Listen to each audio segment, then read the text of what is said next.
বৃহস্পতিবার পবিত্র রাতে কেউ যদি এই দোয়াটি 100 বার পরে কোনো দিন পৃথিবীর কোনো মানুষের কাছে তার হাত পাততে হবে না। পৃথিবীর সব কিছু তার পায়ের নিচে আল্লাহ হাজির করে দিবেন।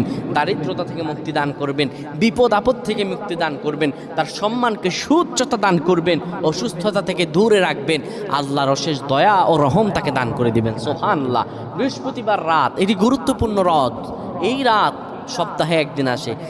আরবিতে রাত আগে আসে, দিন পরে আসে। সুতরাং বৃহস্পতিবারের যে দিন গিয়ে রাত, এটি বৃহস্পতিবার রাত নয়, এটি শুক্রবারের রাত, এটি জুমাবারের রাত, এটি দোয়া কবুলের রাত, আল্লাহর কাছাকাছি হওয়ার রাত। সুবহানাল্লাহ। এই বৃহস্পতিবার রাত আল্লাহ তাআলা বান্দার দোয়া কবুল করেন।